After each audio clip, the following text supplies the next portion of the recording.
What is going on, folks? I am Goat. Welcome back to Warframe. So, I've decided to do something other than a tier list, and it's kind of like a tier list, but we're not doing S through F and all this other bullshit. I'm going to talk about how I play this game, okay? And then we're going to cover the basis of why I have some frames highlighted as favorites and why I have some frames that are not. Okay? That's what we're going to do. So, I am a survivability tank-based frame. Whether it's shield tanking, it's armor tanking, health tanking.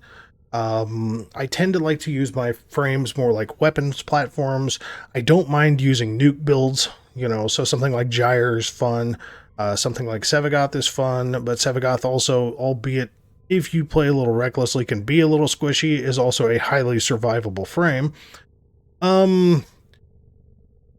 Like you'll notice, like my highest used utility frame, Lavos, not even in this list, and Lavos has some very good function. He's also a huge armor hell tank frame, but not gonna be on this list. Ureli, much like Neja, but not in this list, right? So, survivability based on either ability or the base design of the frame, coupled with their ability function. And there's part of this that goes hand in hand with subsumes. Most of this does not. Something like Zaku, very much a subsume, and we'll cover why. So, knowing that I like more weapons platform-based frames, which is obviously not more endgame, because a lot of in-game stuff is shield tanking and a lot of ability nuke stuff. So that's not really my bag. I don't really do, level cap type gameplay or anything of the sort, albeit I do have builds that can do it. I'm not a big fan of shield gating. It's just, there's entirely too much cautious level of what in the fuck did I just get myself into. So I'm going to do a thing, and this is going to look funny because I'm going to be looking the other fucking direction, but I'm going to move my camera over here so we can actually see the list. Okay?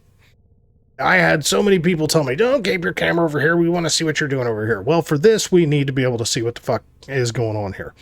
So we're going to set this to, when I'm on the right screen, we're going to set this to favorites. Okay, so I have extreme high survivability frames. And there's going to be some people in here that are like, bro, what? Now, there is different reasons. There's also the secondary function of slept on frames. Okay, highly slept on frames. Now, this is not weighing on damage output. This is not weighing on how good a frame actually is to, in comparison to your gameplay. This is just simply using the frame as it's intended, with or without a subsume, and making it absolutely destructive as fuck, plus survivable. Okay? Karvo is pretty fucking obvious. Karvo is throw Nourish on him, albeit it is taking away a really, really good ability. And Nourish is one of those things that you can use on Karvo and actually cover over Storm of Uko instead and leave his chained ability on, and it really gets real. The problem is that when you subsume an ability, you cannot subsume it in multiple config locations. So if you put Nourish over his chained ability, you cannot put Nourish anywhere else. And Nourish is really, really, really good with Karvo because he does get very energy hungry. So just run into it accordingly. This is quite specifically let's be real. This is very specifically a defensive Karvo build. Okay? This is, let's see here. Ability strength, ability duration, and guess what? Duration. Because Karvo's durations are a little they're not great. Now the build is as follows, and this is again solely based around being able to regen your ability, your energy, have a shit ton of range, and have a shit ton of ability strength in doing so, and then playing into the kit by running something like Steel Charged, Molt Augmented for just giving you even more ridiculous amounts of ability strength, and then basically cycling on survivability with his 2, killing any tanky thing that doesn't want to, be around with his first, that you just don't want to see him exist, that'll kill him. And if you don't have a great weapon, something like the Azathane, the Tatsu, there's a lot of, the Broken War is actually a pretty good option. And then using Storm of Uko to basically just absolutely max slash damage the shit out of just about anything that tries to get near you, and it only gets stronger the more enemies you kill. So this is an insanely good defense, mobile defense, hell, the fucking Orkin or Deimos sabotage. If you just don't want something to get touched, this is a damn good way to do it on the Steel Path. He's exceptionally good built like this. That is why this is done this way. This is a survivability defensive build that you are just like, unless you just goof, you will not die with this build, and everything around you will. Weapons are kind of whatever the fuck you want to use. I would highly recommend using something other than a glaive for the melee, because you really utilize Wrathful Advance and absolutely wreck the shit out of anything that you attack. The companion is even, use whatever the fuck you want. Again, you don't have to subsume Nourish over the third ability. You can actually use that his standard third ability, which is insanely powerful as well, and not focus on Storm of Ukko and just kill swaths of enemies in that way. If you're going to do it that way, I would highly recommend using something more like Roar. Having negative efficiency will make that a bit of a problem, so you'll have to modify the build a little bit and use a companion coupled with something like Equilibrium, or sacrifice a little bit of ability duration and use a couple of Violet Shards for the Equilibrium effect instead. Either way, it's up to you on how you do that. Neja. Neja is still one of the king frames on I Am Not Dying Today. Primary reason for that comes down to Warding Halo. Okay, with a decent amount of ability strength, you get a massive amount of damage absorption on the base shield, plus the damage that is hitting you while you're casting this gets multiplied by the absorption multiplier. So you can get into the millions of extra armor that is a 90% damage reduction and gives you immunity to knockdown and status effects. So none of the Eximus are really going to fuck with you as far as like parasitic or, leech Eximus or any of that shit. You'll still get hit by Arson and Jade, which will directly hit the armor. And yes, you can take health damage. All you need is Arcane Grace. Now, a couple of other really fun things about Neja is that if you're not doing his Divine Spear setup, so you can just simply run Roar. You can run Nourish if you want to, but Roar honestly is really your better monster here. You can run Roar and just give him absolute crazy amounts of fucking damage output for your weapons, coupled with Blazing Chakram. You basically cause a stupid amount of damage vulnerability to your enemies. In this case, with my build, 385%. You hit them with this, hit while Roar's running, and then shoot them, they fucking die. That is just how it is. Okay, and then Firewalker has a lovely little effect of not just catching enemies on fire, giving you a little bit of a parkour boost, but also cleansing status effects if you run across it. So it's a really, really good time. Now his passive is just here. I have Heelys. I don't really like it, so I bypass it and just give myself a half-assed power drift coupled with I'm just going to disable that goofy sliding setup. If you like it, that's fine. You don't really need corrosive projection. Doesn't really matter. It's kind of just on there, truthfully. The shards are honestly whatever you want. Truthfully, I'm running 385% ability strength. Okay. And this is what I use to hunt Archons. This just absolutely wrecks everything. Once I charge my energy up, Arcane Energize takes care of that. I don't need to run Molt Augmented. I can kind of run whatever the hell I want to. Arcane Grace takes care of what other incoming damage makes it past Warding Halo. And this is just absolutely, I refuse to fucking die as long as I remember to cast Warding Halo. And I can kill pretty much anything very rapidly for the damage vulnerability coupled with applying Roar for my weapons. So this is a really, really stupid way to do assassinations and just murder the bejesus out of anything that you don't want to be living, plus survive it.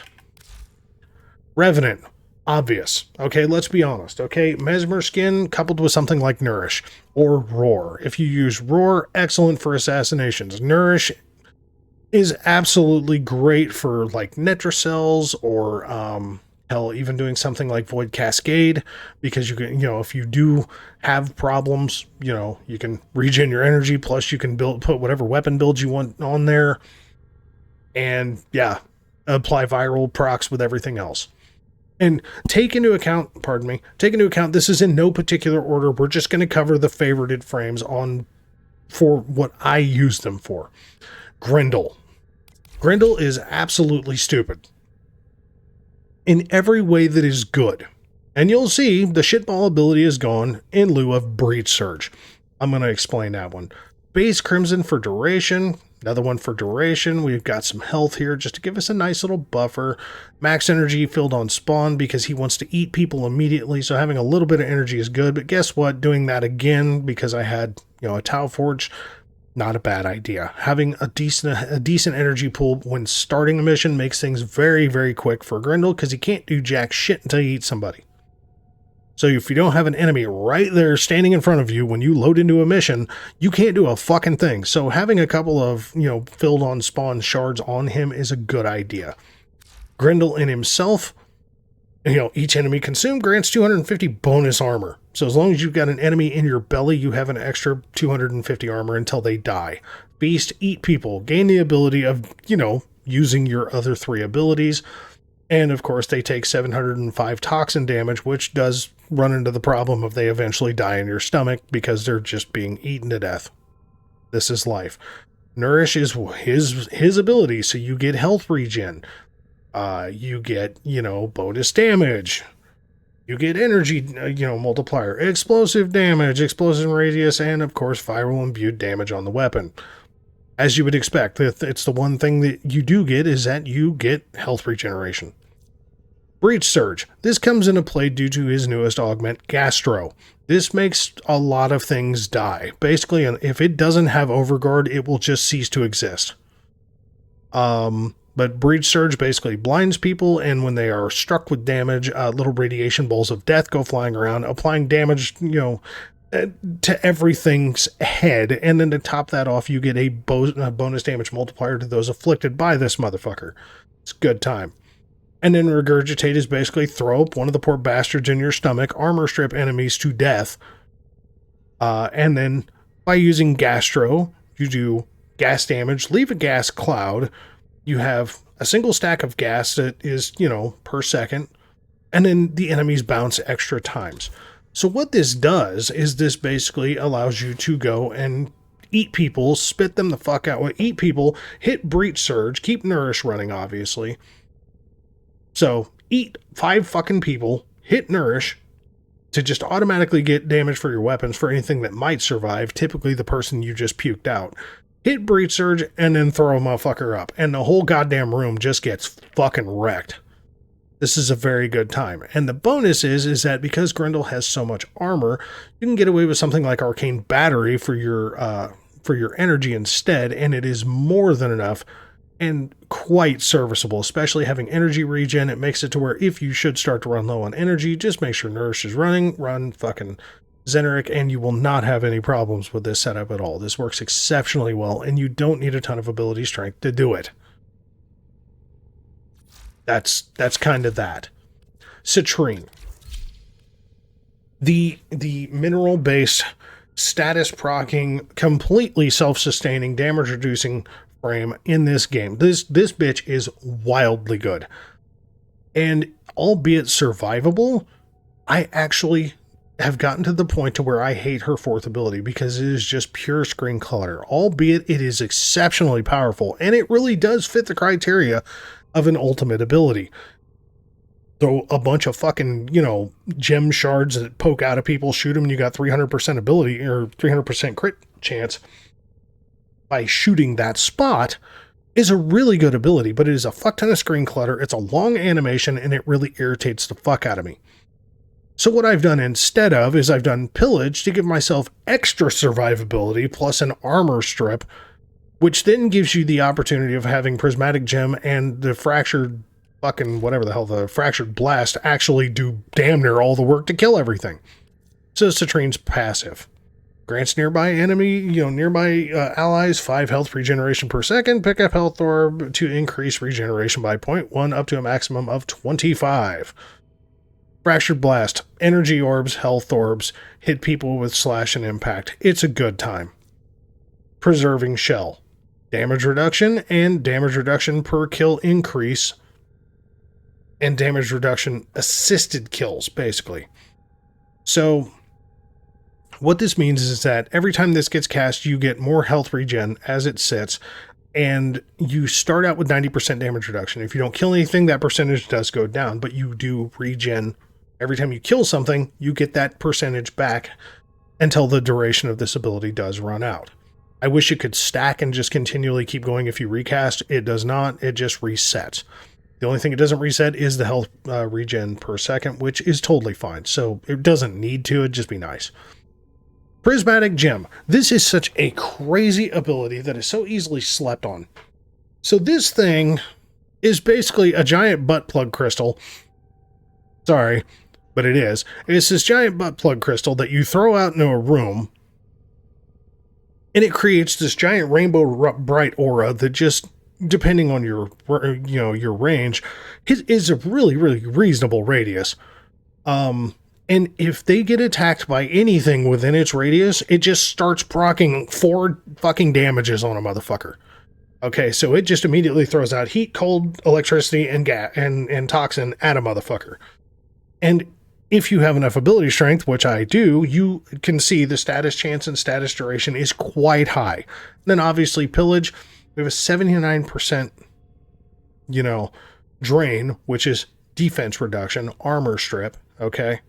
It has a very short duration, as you would expect. It has a reasonable radius, and you don't want, the duration to be stupid long.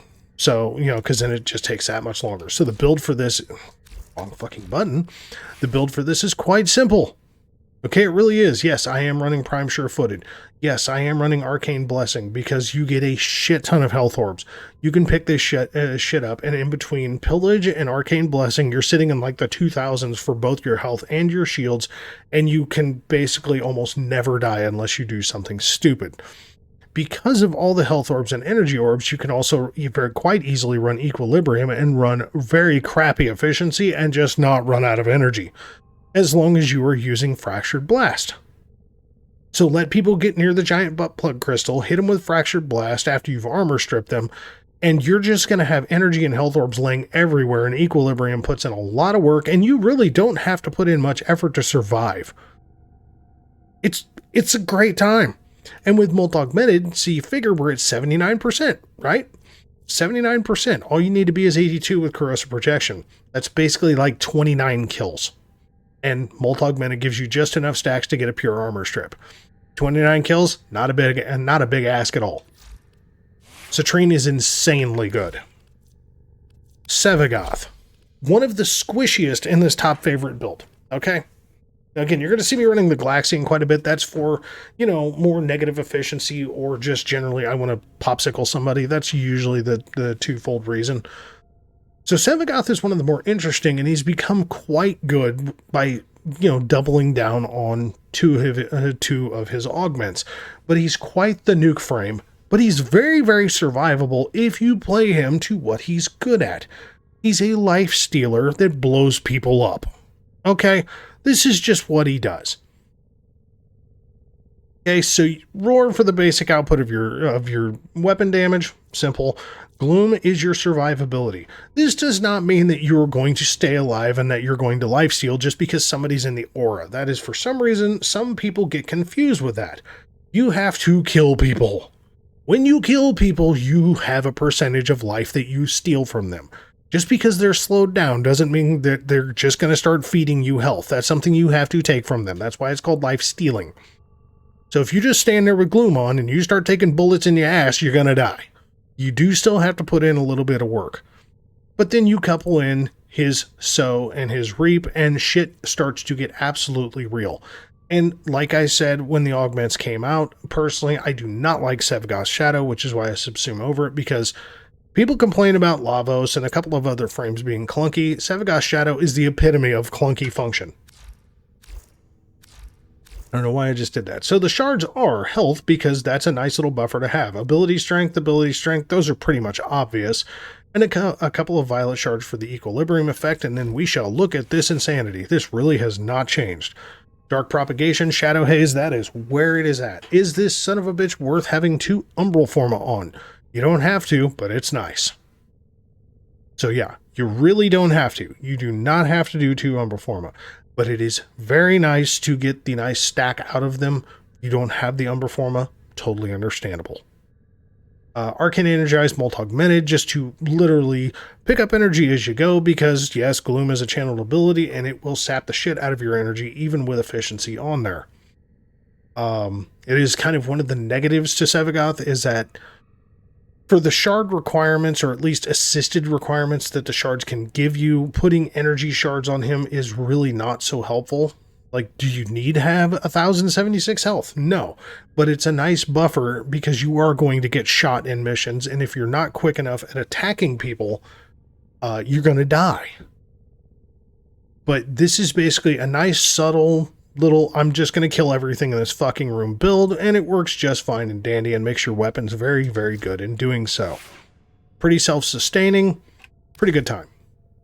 So, Hydroid. Who in the fuck would have ever thought that I had Hydroid in one of my top-end fucking frames? Hydroid has become something all in itself, and yes, I took the hentai ability off because I have it on a farming build, but I have no need for it in most missions.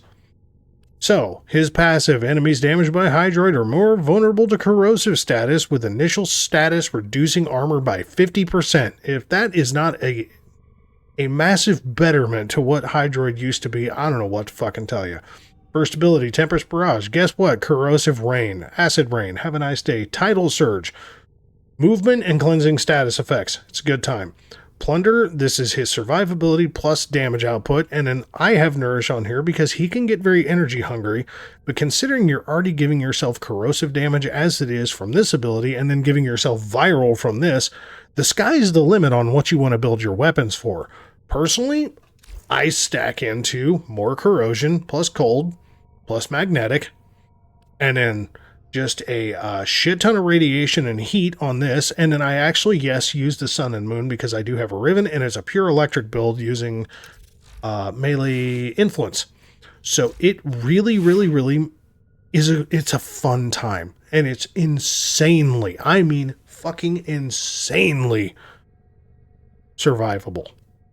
Because the build, it's a shield regen build. Okay? It's just a shield regen build. So yeah, I'm using Aegis, kind of like you would use Grace. I'm using Blessing to give myself a shit ton of health to add into already having a buttload of shields. So if I do get hit by a Toxin proc, I won't fucking die. But yeah, I'm using Aegis coupled with Fast Deflection and Vigilante Vigor. Plus for ability casting, you know, Augur Reach is definitely going to help with that. Energy Siphon to assist with Nourish, so I get more of my energy back. So even with an efficiency deficit like I'm running, this runs very well. Okay? This is a very, very solid survivability setup. Just throwing it out there. Next one, Trinity. We just did this, so I'm not going to show this, but Trinity is ridiculously survivable and very, very, very good if you build that way. Dante. Dante is on here more for squad support, much like another frame a couple away. But Dante does have some other fun little attributes that we should probably talk about. Dante kind of took the place of Styanax on the ability of giving mass overguard to the squad. The one thing that he doesn't do is he does not give energy like Styanax, but that's okay. Something like this setup works absolutely fine, okay? So, Dante in his base form, and as you can see, I'm running just his base kit, okay? So, the Noctua scans targets for your codex, that's kind of whatever. Status chance increased by 50% on fully scanned targets. Again, it's kind of whatever. You know, if the shit's fully scanned, good time. You get a 50% buff in status chance. Good time. So, Noctua is basically his personal grimoire and his exalted weapon. It gets really fucking powerful when you build it right, and we are going to look at that. Light Verse is, you know, two functions. It's overguard and then half of another ability. Dark Verse is slash damage and the other half of two other abilities. And then Final Verse, you can either do more overguard, sorry, or you can do the Flying Birds, or, so like 2 Light Verses cast, and you invigorate allies with a buff that increases health and grants overguard. Where go? And then Tragedy is 2 dark verse casts and you get Slash, whole lots of Slash. You get Word Warden, which is the light verse, and it's the little fucking copy of Noctua. And it basically just sinks attacks. That's pretty much it, okay? And then you get Page Flight, which is the little fucking status procking birds. And they do put in some work. They got kind of nerfed down a little bit, but they do put in some work now that shit got fixed. Okay? So the shards are strength, strength, guess what? Strength, strength, and then some casting speed because, yes, he is a little slow on his casting. This is where he really comes into play as a good time. Okay? So Arcane Velocity when you're using Noctua, because Noctua is very fucking slow. Growing Power, because that 50% status on fully scanned enemies is very quick to use and functional. Precision Intensify to buff the shit out of you, doubling down to cast your comboed abilities. The rest is pretty much self-explanatory. The Noctua build? This is just, I don't want people to survive. And quite specifically, the Zada Invocation is for more energy regen, because the other build that I have is a Nourish build that you don't need to use this for, and Nourish goes over where Noctua is. But Noctua is a pretty goddamn solid weapon to use. Its alt fire is... It's fucking powerful. Okay? It's really goddamn powerful. And it puts in a lot of goddamn work. So is Noctua worth using? Abso-fucking-lutely. Is Dante really good? Yes. Even with the limitations that were put on his nerf, Dante is still really good for both squad support and for solo play. Nova, another one that most of the time, years past, most people would not have seen this coming. With Nova's rework, this became really good, especially when you take away something like her wormhole ability and you throw Breach Surge on her. So Nova's an interesting animal now, okay? So enemies, while slowed down, have 15% 15% chance to drop health orbs. Enemies killed while sped up have a 15% chance to drop energy orbs. So depending on what you're needing, cast accordingly. Null Star, survivability, but take into account that the survivability now acts like a weapon. So you can actually build to make this a smaller area nuking ability, and I will show you that build because it's a very interesting little setup. But treat this like either survivability or casting it like a weapon, because when you cast it, it's like arming a weapon, and you can have a short window of doing some serious big PP damage, or at least killing a bunch of fucking enemies doing it. Antimatter drop is just generally a good fucking time. You throw this, antimatter orb that's empty, does a very minute amount of damage, but if you fill this son of a bitch up, you can aim it at a group of people and make them cease to exist. Breach Surge for its obvious functions of basically irradiating people's faces, blinding them, and then when you kill them, everything that you just did just goes flying around the room and fucks everybody else up who has also been hit by Molecular Prime. You basically fuck everybody up with antimatter by making them fast or slow. Okay, so you tap to slow them down, you hold to speed them up. And either way, you cause a bunch of damage and vulnerability, cause blast damage, and just generally you make them not like their life, because it tends to not be there anymore. So the build. I call this one the Breach Boom. And that's exactly what it does. You want a bunch of duration to reach out and touch someone, because unlike other frames that, abilities go out and reach stuff, Nova's Molecular Prime is based on duration. So the longer duration you have, the further out this motherfucker reaches and the more enemies you affect. So do keep that in mind. Arcane Steadfast, so you don't get insanely spammy with the build. Arcane Energize, that's to taste. I mean, you can do something like, Molt Augmented. You can do Arcane Aegis if you're trying to do more towards shields. Either way, applying a little bit of energy and some parkour velocity is just kind of the direction I went. But overall, this is just, like here, I'm going to negate out ability strength. Oh, by the way, I'm going to add some back. Yes, it does affect my efficiency. Doesn't really matter. Now, the Neutron Star. So the Neutron Star setup. Basically, particles are dealing 240 heat damage. Okay? Then you're using Arcane Vitality. Status effects from abilities to deal heat damage. Damage will be applied twice. Now, remember, like I said, the First ability now acts like a weapon swap. So when you cast it, it is usable with something like this. There's a couple of things on here that motherfuckers are probably going to be like, bro, what? Arcane Arachne and Vigorous swap specifically. What this does is if you wall latch and then swap, or basically if you wall latch and then cast the first ability, everything that's in the area that has been primed with molecular prime just explodes and dies. That's the deal, man. It is absolutely brutally ruthless. Test it out for yourself. Just trust me. It is a good time. Okay? It is a really good time. The shards are a little bit of equilibrium love, a little bit of health, max energy on spawn, shield capacity, and casting speed. Aside from the equilibrium shard, that is 100% purely to taste. It's whatever the hell you want to use. Personally, I normally use the breach boom because it just really gets the job done easily. Okay. Next frame, Frost. Another really, really good squad support frame that is no longer inhibiting gameplay with the giant fucking snow globe of stupidity. Now, there is a varying way of building Frost, but Frost squad support is Overguard again, and it casts very, very good.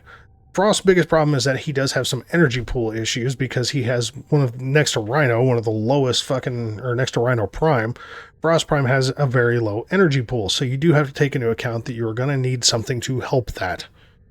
So I've got an equilibrium shard on here plus nourish. The other shards are duration, strength, and casting speed because God help us, Frost casting speed is fucking horrible. The build is pretty straightforward. Arcane Blessing for just general health if the Overguard breaks. Molt Augmented to give us more Overguard. And yeah, Nourish to replace a stupid Ice Wave. First ability still does its job with freezing, even though it is a single target type of thing. It does do area damage, and frozen enemies with Icy Avalanche does do an armor strip. So the poor bastards that get hit with this motherfucker actually do get boogered up a little bit. Nourish for the obvious viral proc and energy regen. Snow Globe for defensive purposes. It does have a shit ton of fucking health, albeit it does get whittled away very quickly. If you are trying to guard an area, Snow Globe is actually highly functional now. And then Avalanche for, here, fuck you, I'm just going to literally take, give myself a buttload of Overguard. And, converting armor to Overguard as well. It's a good time. Yeah, it's a really, really, really good time. It's a nice little new twist, armor stripping, take some of that armor, 40% of that armor strip that you've taken, and it converts into armor strip as well. Yeah, this setup it's really ridiculously survivable. And Nourish makes your energy economy much more sustainable. And then, of course, Tenet Galaxian makes your energy economy really, really sustainable. Just putting that one out there. So yeah, getting the Galaxian, good idea. Prodia! Okay. Prodia she is not as slept on as she used to be, but she's still a very slept on, highly self-sustainable frame. One of the best in the game. Okay, so we have ability duration and ability duration. That one is up to you. You can do strength, you can do duration, really up to you. Personally, I like duration for the survivability factor of the grenade fan / shield satellites. A couple of corrosive stacks specifically because of some of the weapons that I like to run. I like to just armor strip that way, and then an equilibrium shard just to give me a little bit of love on energy from dispensary. Okay, so her abilities, I'm going to tell you right now, if you like Temporal Anchor, you do you. I think it is a gimmicky ass fucking ability. It does have its function, but it's just, in my opinion, so much goofier to run that particular ability and try to rewind time and everything else to where using a grouping ability is actually a hilariously good time coupled with a Blaze Artillery. So her passive is, every fourth power cast is granted 100% ability strength. So while using other abilities, if you keep count and pay attention to it, you can throw Blaze Artillery and have 100% ability strength buff on that cast. And good God, does it wreck the shit out of enemies. Grenade Fan, you get shield satellites, which just basically maxes out your overshields and for a period of time. This little fucker just rotates around you and just constantly builds your shields, no matter how much bullshit is being thrown at you within reason. Or you can throw slashing damage, shrapnel vortex fans that just tear enemies' armor up, just fucking hit them with bleed procs. It's a general good time. It doesn't seem like 970 slash damage would do much, but when it's constantly running for 24 seconds in a group of enemies, yeah, it fucks them up. Blaze Artillery, very short duration, very funky UI, pretty good firing arc, so it has 130-degree angle of hitting enemies, so that's a good time. But the UI is the problem, okay? And it gets more damage per hit. So the more enemies you hit, the better you are. So she is really good on the steel path when you get lots of enemy spawns. For just general sustainability, dispensary is unbelievably good. You get health orbs, universal ammo, and energy orbs on a timer. So they just pulse out, a couple health orbs, couple energy orbs, some universal ammunition, and then rinse and repeat. And then I use Mag's pull to assist the really stupid UI of Prodia's Blaze Artillery. Basically, yoink motherfucker straight to you, jump backwards, just do one backflip, drop the artillery, and everything that you just yanked across the room in that pile will die.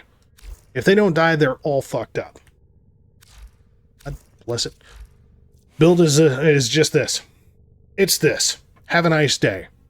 Duration, range, strength. Have a nice day. Worth every fucking forma. The ore is up to you. Boom. Zaku. Zaku. Man, there is ways to build Zaku. Stand by. Sorry about that. So, Zaku is a very interesting frame because there are multiple ways to build around what Zaku does. And the funny thing is that there's not necessarily a bad ability on Zaku, but the ability that I always have taken off has been Zada's Whisper, which you would think you would not want to do, because having a void bubble that is also a bullet attractor, kind of like Mag's magnetized bubble, but around a specific enemy like that, is a good ability. But I have been running, since the helmet system really took off, and I got Haro farmed, and then I got Haro Prime, and then I subsumed Haro, I was trying to find better survivability for Zaku, and the first ability that I stuck on this motherfucker was Condemn, and I have lived and died by that build ever since. It is insanely good. Now, there's a lot of ways that you can build Zaku, but this is my preferred way, okay? And it works very well. Ability strength, a little bit of that equilibrium love, energy filled on spawn, those two are your wild card setups. The weapons are whatever the hell you feel like using, because this is an armor strip setup that does work very, very, very well. And we're using corrosive projection because the armor strip for Gauze, let's see here, defense reduction is 100%. So yeah, I have corrosive projection on there, I think, because I'm stupid. Probably just get away with energy siphon. So let's do that. I think I literally, when I got Zaku Prime, I put the wrong aura in there. So, either way, so this particular setup, again, Arcane Blessing coupled with Condemn, that means you're going to max out your shields constantly every time you chain enemies down, plus Arcane Blessing for every energy orb, or health orb that you pick up. You're just going to constantly stack up an additional 1,200 health. So you're going to be at 2,025 health and 1,988 overshields or some shit. It's fucking stupid. It's really, really dumb how well this works. But yeah, duration, efficiency, some people complain about the efficiency, but if you've got the duration to make up for it, it really doesn't matter, especially if you're running, like I should have had on there, Energy Siphon coupled with the Energy Nexus, you're really not going to have energy problems. And obviously I've got Arcane Energize on here. I could do this without Arcane Energize thanks to Energy Siphon and Energy Nexus. I don't know why I had Corrosive Projection on there. I'm kind of dumb. But yeah, so I mean, his abilities, I've got Condemn on there for overshields. Grasp of Loke is here. I'm going to steal your guns and shoot you with true void damage, because there's nothing but the Eidolons that have an immunity to void damage. So this is basically like hitting somebody with true damage. Not quite, but truthfully, in my opinion, the only really, really good ability in the Lost is Gauze, because it's an area, it's a ranged ability that you can cast with a pretty decent radius with the build. that is a pure armor strip that carries its own duration, but durations kind of don't matter when you have something like the Fast Untime that stops all timers, plus gives you a slowing of enemies and a 75% dodge chance for a little bit more survivability. And when you explode, you blast 2688 damage with this build of void damage. So it kind of boogers fucking people up. Just saying. Very, I mean, again, it's an Umbra format, it's an Exilus adapter, it is having Arcane Energize, but you will, unless you just get absolutely spam happy with a build that, with a frame that doesn't require it, I don't know how you would really run out of energy with this setup, but you do you. Weapons are kind of whatever. Yes, you'll see Latum Crit. I've been playing around with that, and it's pretty fun. We got Zaku, very good. Mag. Mag is one of those frames that is a question mark for me as far as why is she a starter, because she is good enough as a starter frame, even without an augment, but also has a massive problem as a starter frame that she can just get stupid spam happy and run you out of energy when you don't have a lot of mods.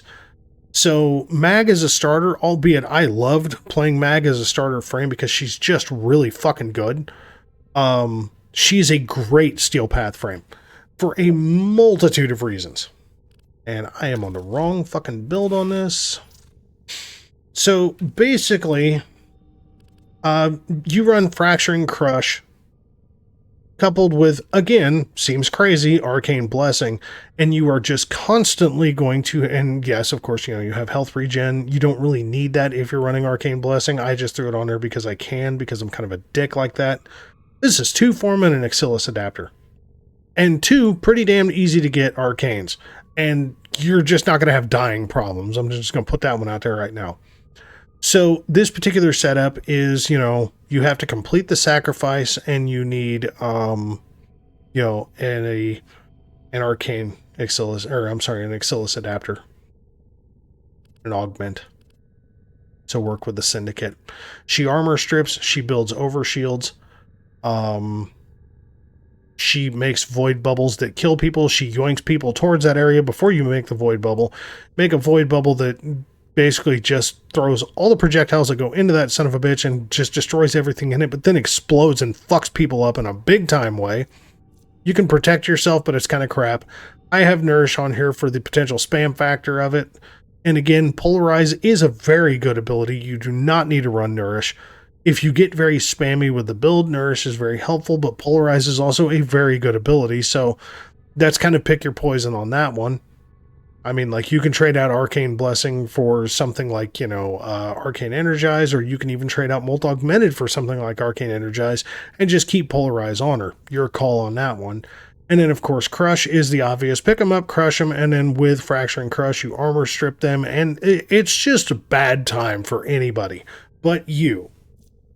Weapons are of choice, but I can tell you that shotguns work very, very well with her second ability, and they make her exceptionally punctual. Again, there are 2 frames in this list that I will 100% tell you are so slept on it drives me nuts sometimes. Zephyr being one of them. You can see I have 1 Archon shard on her. I'll put more on her just because I can, and this Archon shard isn't even necessary, okay? Zephyr's abilities are completely fucking crazy, and I still say to this day that the reason that a lot of people don't play her is because of her passive. Okay? Her passive just basically gives you, faster, Zephyr moves faster and falls slower while airborne. So basically her parkour functions are very low gravity. Now, also gain 150% critical hit chance with weapons, and that is plural weapons. Granted, you try to use a melee while you're in the air if you're hovering, and it'll knock you out of the hover. But if you are hovering, your primary and secondary get a nice little buff of critical chance while you're airborne. Your melee will get it too, as long as you're doing like a glaive or something like that. Works very, very well. So Tailwind, you can either zoom and slam into something, or you can just pop up in air and hover. Popping up in air and hovering is very functional, coupled with using a couple of her other abilities. Airburst is a grouping or throwing ability, depending on if you're tapping or holding. Turbulence is almost identical to one of Mesa's abilities, which is basically stopping all incoming projectiles, which means you are still highly vulnerable to melee enemies, but completely invulnerable to anybody with a gun. So basically, I'm not dying today kind of shit. And then tornadoes. You have a tap and a hold function. Tap, I believe, well, what does it say here? Of course it doesn't. Basically, one way you make 3 static tornadoes that just hold down an area, and anybody in those tornadoes, if you shoot the tornado, not them, shoot the fucking tornado, everybody in all of the tornadoes gets blasted with slash, impact, and puncture damage at the same fucking time. It's a really, really good time, and it just kills motherfuckers. Or you can make the drunkard tornadoes that just kind of go all over the place and just kind of wreck your gameplay and slow shit down. You do you on that one. Zephyr is insanely good. I mean, you can use an AoE weapon that explodes in the tornado. So not only do they take those 3 physical damage, but they also take whatever the hell, the explosive damage is. Or you can use something, like this, the Tord. Tord's good by itself, but I mean, hell, you can use, the fucking Amprex, and it will literally kind of give you the same result. Everything in the tornadoes fucking dies. Zephyr is insanely good. And she doesn't even need to be a hover frame. She's very good without being a hover frame. But she's really good as a hover frame. The next frame is the other one that gets slept on so goddamn much. It's insane how much this fucker gets slept on. Now, his third ability is the complete wild card to the ability. I like it for a squad support function. There's a lot of people that do thermal sunder over Thurible, and it's completely usable that way. It's actually kind of insanely usable that way. But this is Haro Prime, also the Dirty Priest. Shards are ability strength, corrosive stack, and casting speed, because I want everything to go really fucking quickly. Because his second ability can get you killed if you go out of order with your ability casting. His abilities, and as you can see again, running base kit, passive is basically overshield capacity doubled, and you start the mission with max energy, so you ain't got to worry about charging shit. Doesn't really matter what school you're running, it gives you a lot of options. Condemn is chain enemies to the ground, you get overshields. Penance, you destroy your shields, but you get one hell of a buff from it. You get an initial heal, which is good. You get increased duration per 100 shields. Also good. You get a lifesteal percentage. You get a base duration. You get this is where something like the Trumna comes in really fun. A fire rate increase, a reload speed increase, and I'm here to tell you a melee attack increase. Just saying. You get a melee attack speed buff. It's a really good time. Yeah, so this is a really, really, really good time. Thurible is basically, I'm going to stand here like a really creepy priest and swing around my little smoke ball, and yeah, once I stop doing that, every time I kill an enemy, for however long I felt like standing still, I can feed my entire squad energy.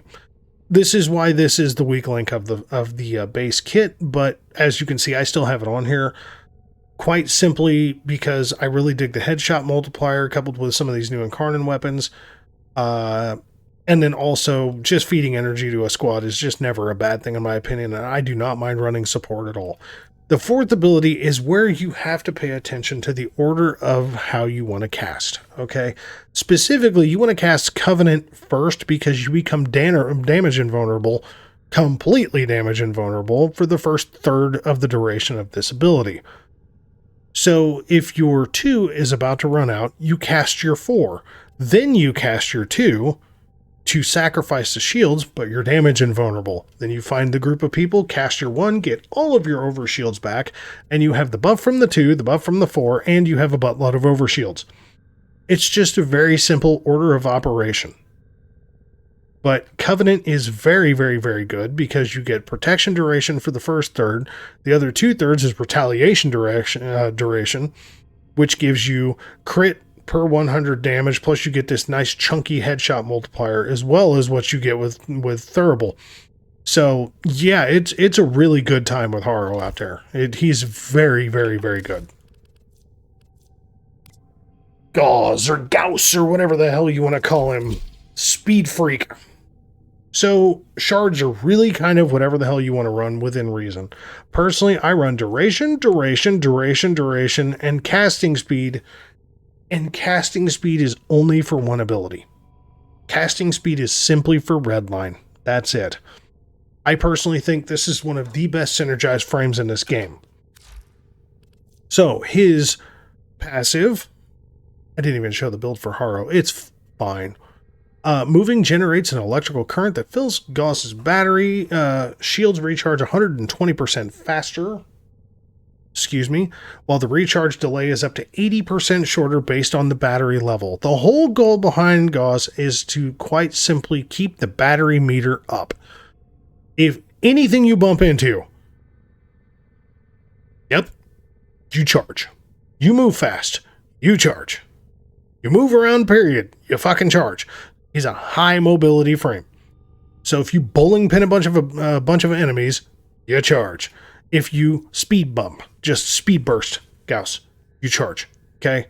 Mach Rush, basically turn everybody into bowling pins and charge your battery meter, plus you do a minimal amount of impact damage. It's whatever. Kinetic Plating, his base survivability. If his battery meter is fully charged, you are at 100%. And this is based on ability strength, by the way. But you are at 100% damage reduction. It can go as low as 21% if the battery meter is very low. Okay? So you really just have to understand that, you know, there's some relativistic bullshit that you have to kind of follow through with this. But yeah. So you can't get knocked down, you can't get staggered, and you absorb physical damage, heat damage, cold damage, blast damage, and you change all of that into energy. It's a good time. It's a really, really good time. Okay? Thermal Sunder does hot and cold. If you use hot, it uses battery meter. If you do cold, it charges the battery meter. Take that into account when using them. And then Redline is just Gauze Go Burr. Okay? Increases fire rate if the battery meter is full to 238%, 127% attack speed, 159% reload and casting speed, and then does area damage of very minimal physical bit of damage. The build is really kind of bonkers, and it seems nuts, okay? All you need with Gauze is 100% ability strength. There will be people that will argue that until they're fucking blue in the face. All you need is ability, it's just 100% ability strength. Everything else is gravy past that. If you want to go higher than that, that's fine, but that's all you need, because that ability strength coupled with kinetic plating is how high your damage reduction goes. So the 100% ability strength equals out to the 100% damage reduction. If you have 75% ability strength, you will have 75% damage reduction. So build accordingly. But this gives you the versatility of doing something really stupid, which is this. Multificiency for duration, Arcane Grace if you should goof with kinetic plating, or allow your battery meter to go down, basically. This is not for the parkour, although it is funny. This is actually just for the energy max, because we're running next to no energy with this setup. What we are running is Energy Siphon and Energy Nexus and a shit ton of duration and just a small, we'll just say a respectable amount of range. Here's the reason. Look at the durations on these abilities. Okay, so like Mach Rush, there's no duration. It's just burst or run fast. Kinetic Plating, okay, 95 seconds, and that is before Multificiency kicks in. Guess what? It is the exact same time for Redline, 95 seconds.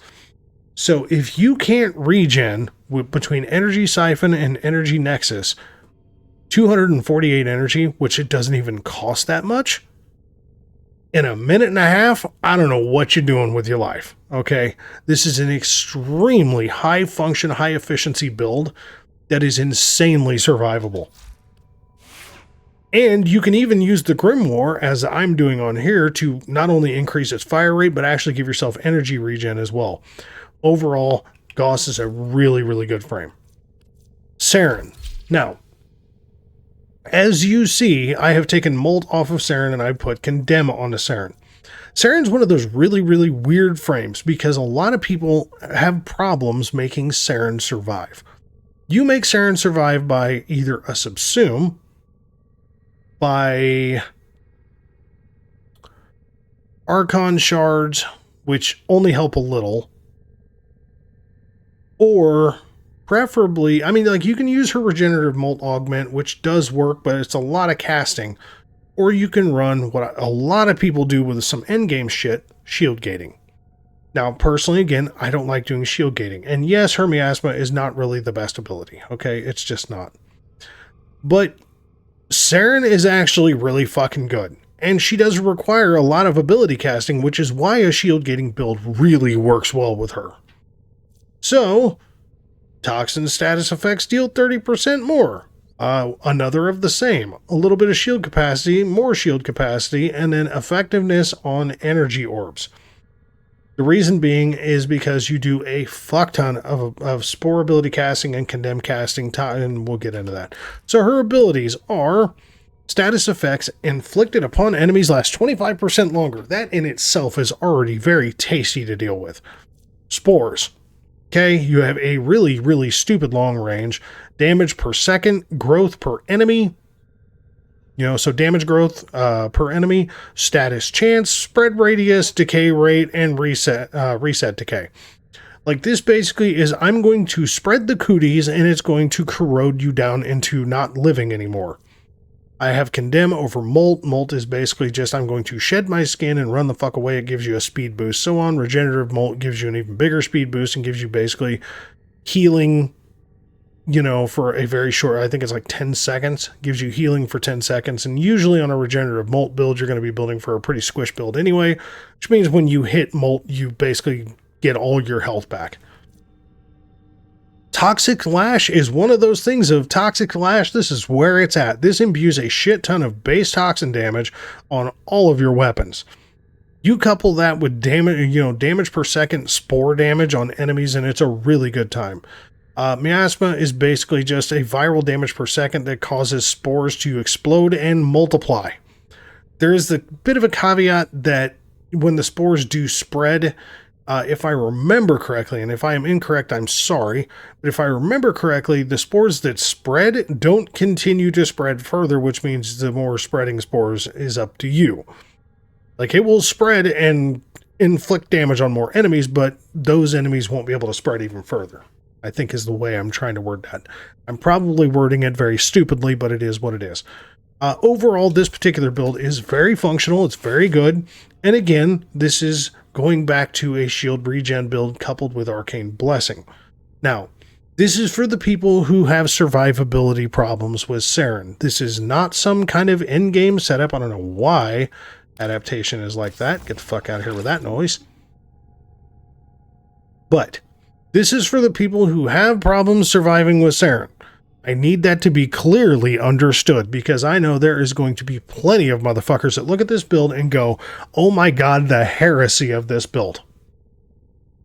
I get it, okay? I 100% get what you're saying. I am with you. But there's a lot of people that struggle with Sarin on making her work.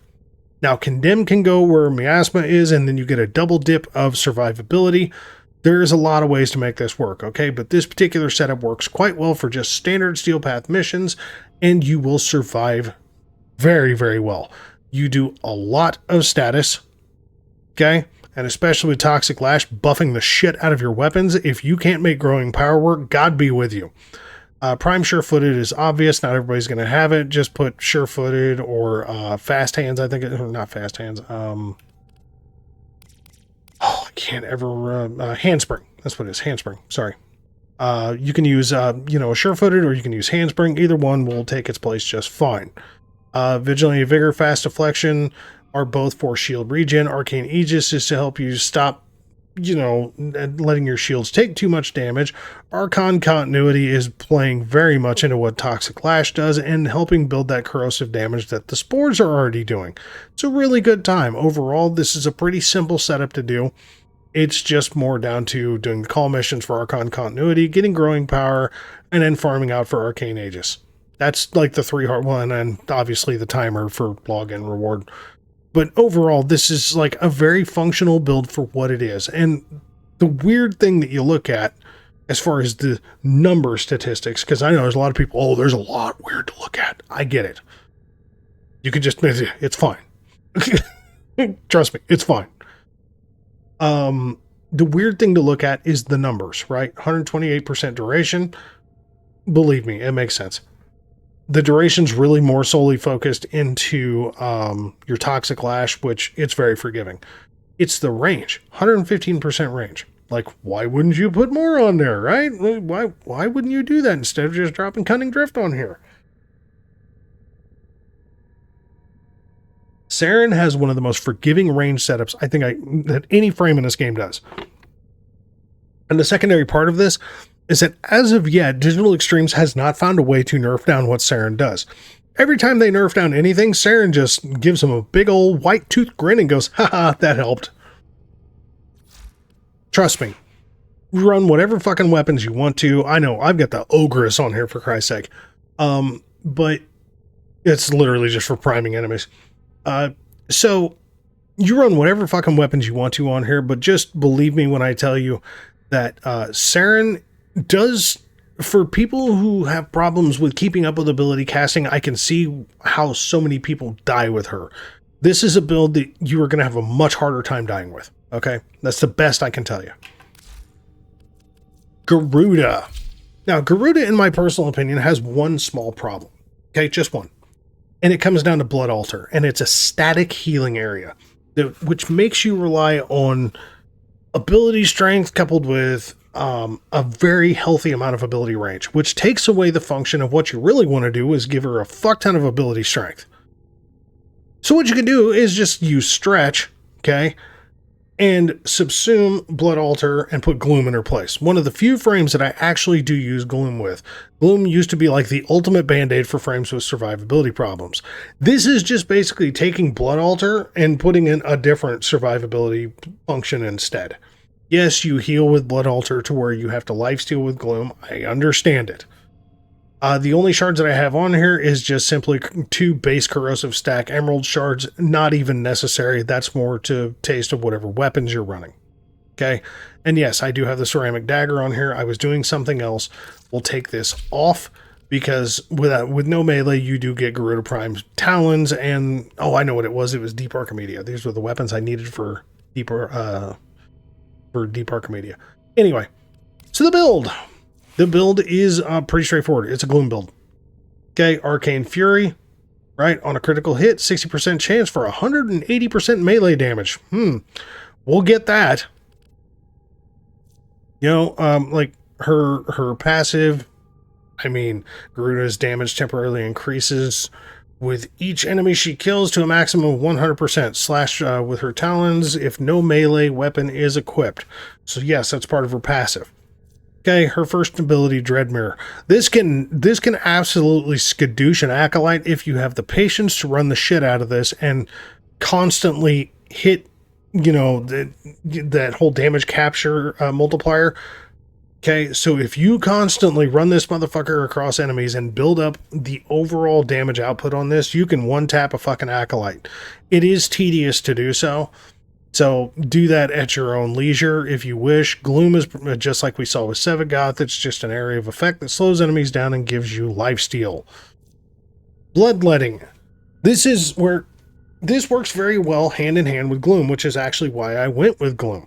Okay, basically you sacrifice 50% of your health to gain 40% of your overall energy back. And with Gloom, you kill like 2 enemies at max, and, well, okay, you kill like 4 enemies at max, and you get all that health back. So, yeah, so whatever you just sacrifice to get, you know, 40% of your energy, you kill 4 fucking enemies, and you get that exact amount of fucking health back. So you can basically almost negate your health down to nothing, kill, like 8 enemies, and you'll have your, your health back plus your energy back. It's a good time. Overall, this build, the big ask for this is, yes, it's 5 forma. It does have Prime Sure-Footed. It does have Arcane Fury, which is, kind of, it's, these aren't highly necessary. You don't want to be on your butt very much, but, yeah, it just kind of is what it is. She's really, really good. Really good. Barrage. So the old school line of thinking was, dear God, let me not, get stuck in lighting situations. Well, thank fuck they fixed that shit with Eclipse. Now Eclipse is really fucking good. And depending on what you're doing, depends on how you want to build it. Truthfully, if you just want to run Steel Path missions, this is kind of the way you want to go. Okay? You want to do some Terrify, which doesn't require very much ability strength, coupled with Corrosive Projection, and guess what? We're at a pure armor strip just with this setup. Whole lot of range, whole bunch of duration, decent amount of efficiency, and let the light kick the asses of the enemies that are within reach of the big fucking disco ball. So sliding lasts 85% longer, and acrobatic maneuvers are 50% faster. Cool. First ability, Hall of Mirrors, just basically basic survivability function. We have an armor strip with Terrify. Normally this is her little explosive, drops, and then you can use explosive ledger domain, which does make them explode, but in something like Steel Path, it's not quite so functional. Doing an armor strip with the big disco ball is far more functional. Eclipse is either a major damage increase or 90% damage reduction, which makes her highly survivable.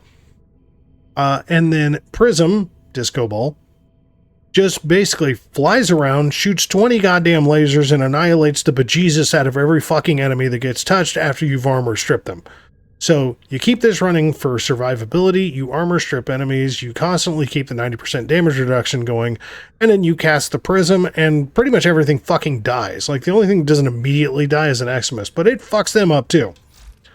The shards are completely up to you, but personally I did health, I did casting speed, I did more casting speed because, man, does this son of a bitch take for fucking ever to cast.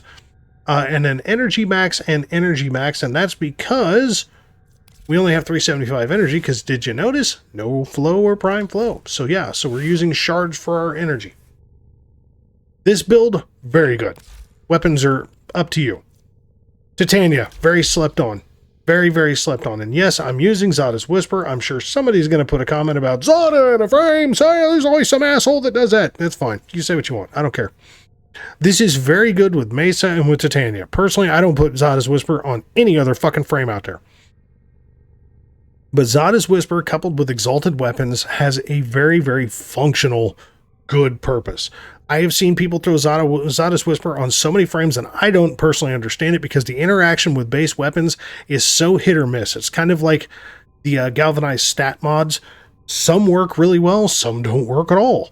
That's kind of how Zada's Whisper is with some frames versus base weapons. But with a couple of Exalted weapons, like the Dex Pixia and then Mesa's Regulators, it's good shit, okay? It just is good shit. But Titania is slept on for a multitude of reasons. This particular build can run the Steel Path, it can crack relics, it can get you through capture missions exceptionally quick, and it doesn't take too much. I mean, yes, sure, does the health help? Yeah, it gives you a little buffer in survivability. Ability strength? Yes. Effectiveness on energy orbs, considering you're going to basically stay in pixie mode, that is a very good thing, because it just helps you not lose your energy too much. A little bit more ability strength, and then guess what? More effectiveness on energy orbs. Again, it's a channeled ability because you've turned into, like, Tinkerbell Prime on steroids. So, a couple of things with this. Pistol Amp is very much wanted because, guess what? Her Exalted weapon is pistols. Forget about her Exalted melee because it's this miniature, the Wada Prime is dog shit. Preparation, personally, I think this is more of a must-have, but you do you on that one. If you don't want to start a mission out and have to find fucking energy orbs, this is how you do it. Just throw preparation on there. Yes, this is a 5-forma build, but trust me, this one particular mod is very good with this frame because you can immediately go pixie and go ham. The rest of this is very, very simple. Okay, her passive, Titania generates health for herself and nearby allies every time she casts an ability. It's a good time. So you can heal yourself really, really quickly by casting status immunity on yourself that you can repeatedly cast. Helps you stay alive. And it keeps, statuses from being able to proc you. It's a good time. Tribute, that's kind of up to you. The Tribute's kind of a weird one. Okay? The one that I go over is Lantern. I think that one is kind of, it's a funky, gimmicky little ability. I think Zada's Whisper is so much better on her. That or Thermal Sunder. You can do Firefly or you can do Zada's. It's up to you. And then her last one is basically turn into a pixie and go fucking ham. Yes, she does have little drones that do damage. On the base star chart, they're very good. On the steel path, they're a fucking joke. Just putting it out there. Yeah. So she flies around like a crazed Tinkerbell.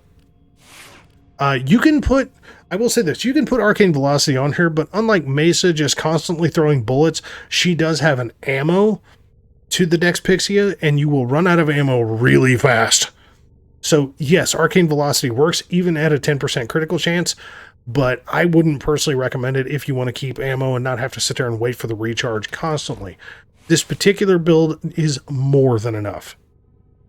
It's just like you can do heat slash, you can do corrosive. I mean, you can do kind of whatever the hell you want to. Okay? You really can. But this particular heat slash build it makes things just not like you and they die. Okay? You figure heat slash coupled with void damage from Zada's Whisper, and this is just good night, Sally. Okay? And yes, anemic agility, you figure this is 11,000 base damage at 75% status, so you're not going to be seeing 11,000 damage constantly, but this is at a minus 15% damage, but a plus increase on fire rate, which is more than enough. You do not need Arcane Velocity for this setup. Overall, Titania is a really good frame that a lot of people just don't tend to use. Yes, I know, Wisp. Miss Survivability herself. Part of her survivability is her passive.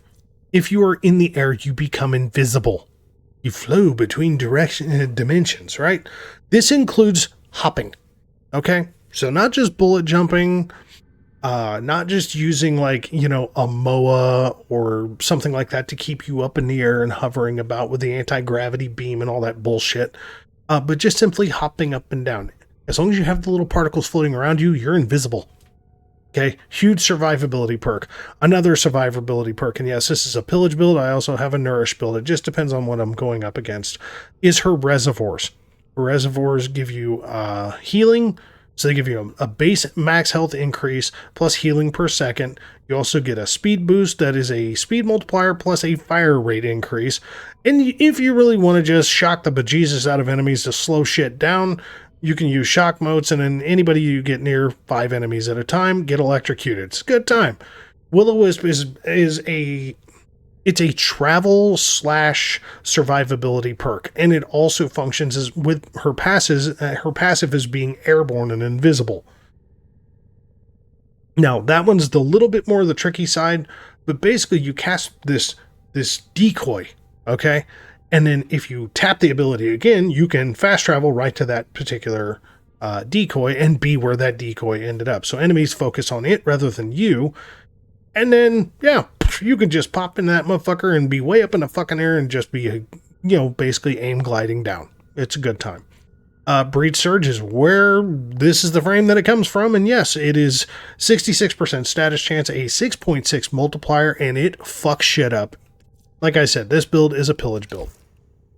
I do have another one though. So I've got health, I've got strength, and then I have shield capacity because I do have multiple builds that I do like to use. The two specifically are pillage and nourish. There is another funny one being an eclipse build. So the pillage build is a pure armor strip. Okay, between corrosive projection and pillage, this just gets the job done. Okay, pure armor strip right from the get.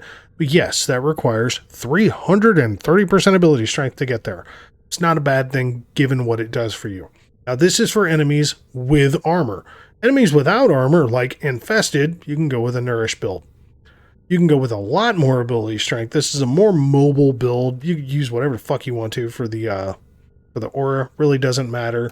And again, you can go right back to basically the nourish build, but with eclipse, and then you have damage reduction on top of your, being able to heal yourself. There's a lot of options to Wisp that make her very, very, very good. But if you don't like things that have protective stuff like, armor, this will pretty much just mop this shit up.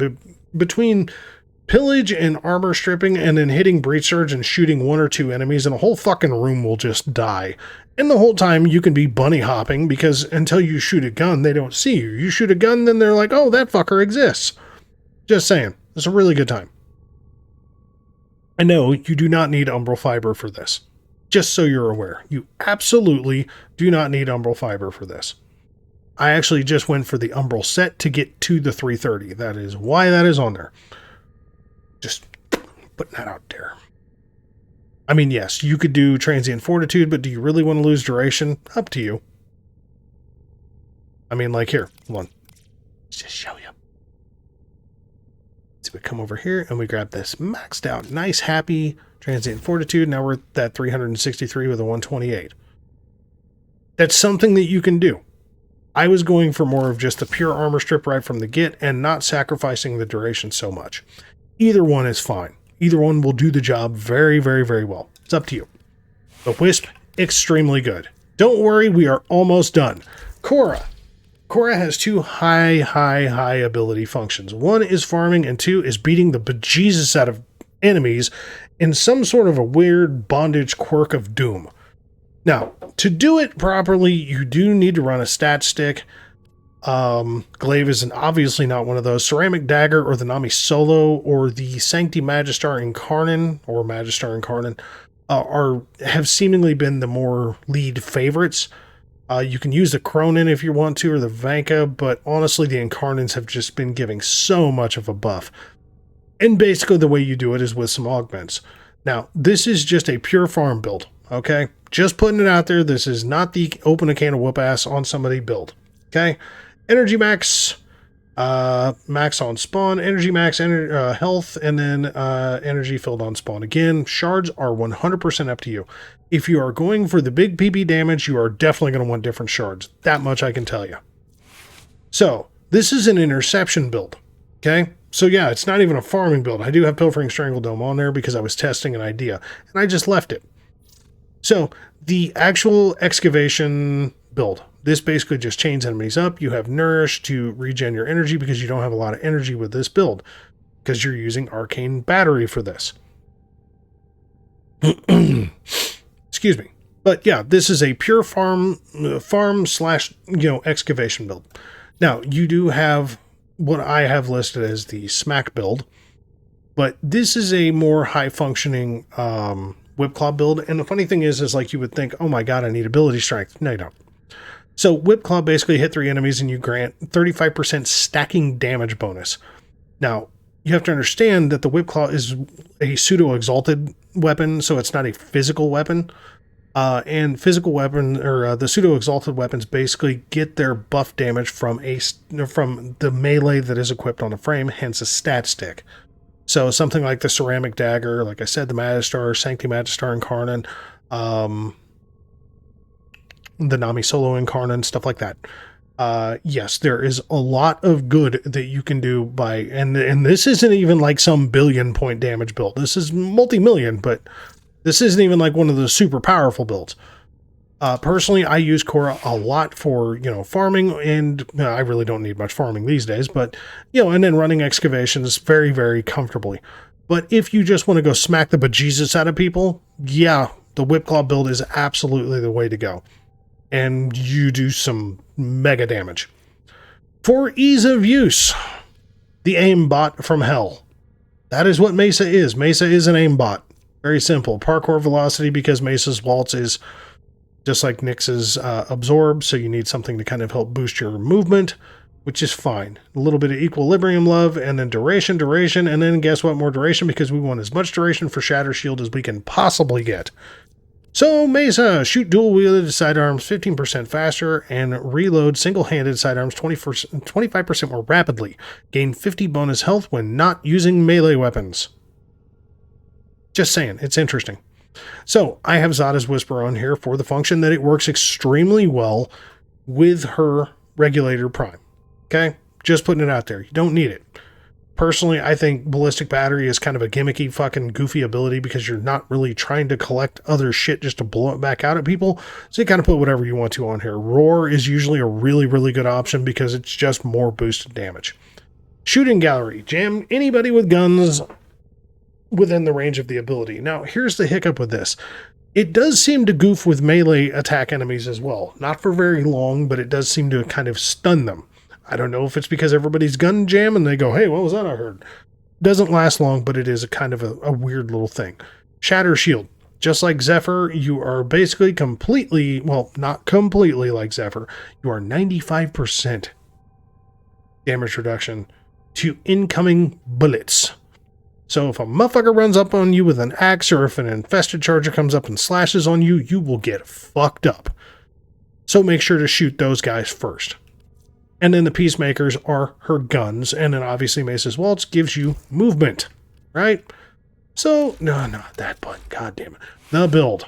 Pistol Lamp again, Arcane Velocity for absolute Mesa go ham, Mesa's Waltz is her augment for movement, and then the rest of this is pretty fucking obvious. You know, you want some duration, you want a shit ton of efficiency. You don't need max efficiency, but you do need efficiency. Something better than Streamline, I will say that, but you don't really want to run a max Streamline because then it tanks down your duration even more. Range is kind of whatever. It's not highly necessary, but it does make your field of view better, so just keep that into account. And then ability strength to just basically help buff everything else that you're doing. And then the Regulator's Prime, very, very simple.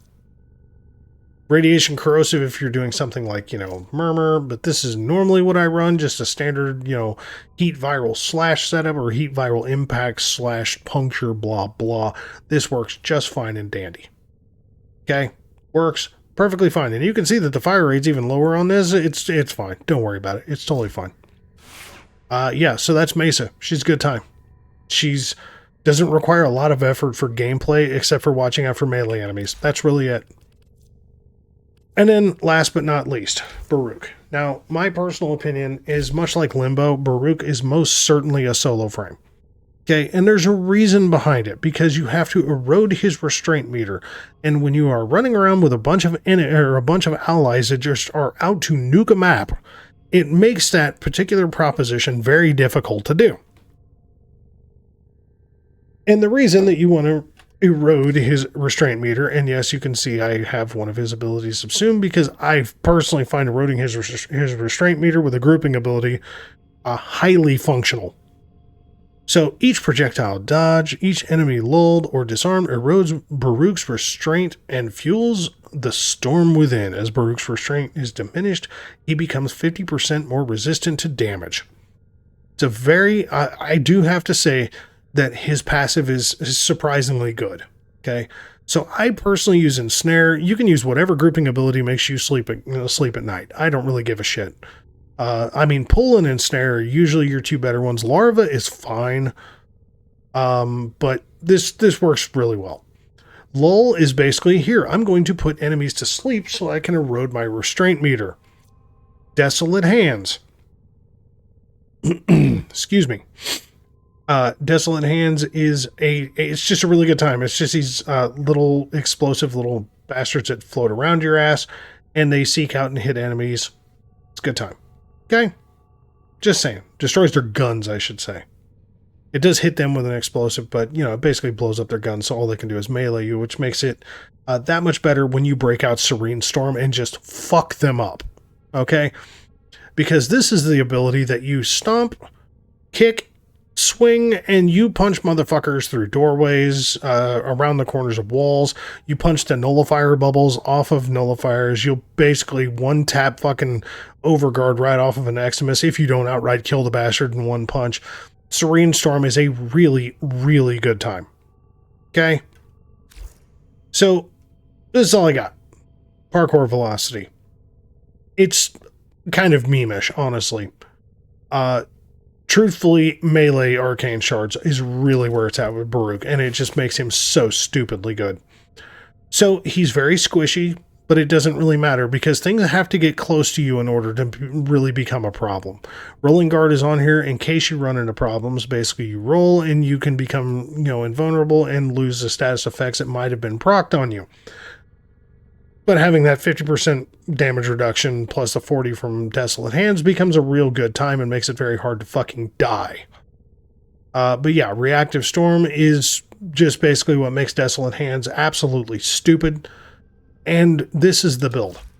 Now, I'm going to finish out by saying this, and I know this video is long as shit. Probably longer than my normal fucking tier lists.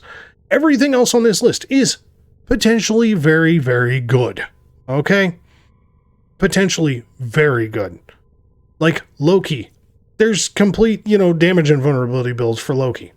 That's fine. Ureli is like Neja with different abilities. Marilena just sits there and can, basically absorb damage and become very, very powerful, giving you the 90% damage reduction, but then you have damage vulnerability abilities and grouping abilities and all sorts of good shit. Hildren, very good. Volt, very good. Caliban has actually become very good. Gyre, very good. Sight, very good. Styanex, still very good. Ember is good. Nyx is good. I mean, we can go down this fucking list. There is a lot of good frames in here. There's a few of them that need some help. Personally, I think Banshee still needs some love. I think Rhino needs some minor tweaks, not a lot. Chroma, I think, still needs a top-to-bottom polish job. Valkyr is probably the one that's hurting more than anything else. Like Valkyr and then Oberon. And I say Oberon because Oberon is all static numbers, right? Except for his field of view or his area of effect with his little garden area that he can place. Oberon is all static numbers. So he just, aside from his armor strip, Oberon just has a problem because he's living in the past. If they make everything percentages and multipliers with Oberon, dear God, Oberon can actually be a really good frame. As of right now, he's just kind of mid-tier at best. He's kind of old school. Limbo is absolutely fucked because of Eximus. So unless you're running Silence, Limbo has a hard time doing his job. It's not that you can't. Limbo still does a job very good and can do it very well, but you just got to be very, very careful as soon as an Eximus shows up. Aside from that, Limbo is good, but Limbo, in my personal opinion, is still very much a solo frame. Kome, I think there is too much gimmick behind Kome for her to be good. Ivara is very niche. Valkyr has one really good ability, and then if you build into survivability, she's got another separate ability that's pretty good. So 2 abilities that are good, and the rest of her just needs a complete top to bottom work. Umbra is Umbra, not bad, not amazing. Gara is very niche because you either build into a god tier level of survivability by a fuck ton of ability casting, or you can add a different level of survivability and play her more as a weapons platform, which is kind of a waste of her kit. Ashe is kind of living in the days of yesteryear. Banshee's absolutely living in yesteryear. Necros is very good. Nidus is very good. Vauban has uses, but Vauban can be a little problematic at times. Atlas is kind of a one note. I'm going to uppercut, basically turn your stone and uppercut you. This build, I have a complete nuke build with Equinox, but it does require a tad bit of setup, and it is very squishy in the beginning. Corvex is a solid frame. Anaros is a solid frame. Dagoth is powerful as hell. Jade is very survivable and powerful as hell. Wukong and Varuna both have kind of the same gimmick. I'm going to slam and destroy everything around me. I just showed Nyx. She's solid. Ember is actually surprisingly solid. But when it comes to just pure tank and just pure raw damage output and survivability, these are the frames that I would highly recommend going with in the builds that ensue. And just because I want to be a nice guy, here you go. There's the Haro build. There it is. So folks, I know this video is long as shit, but I do want to thank you very much if you had the patience to make it all the way through it. And yeah, there you go. Have a good one.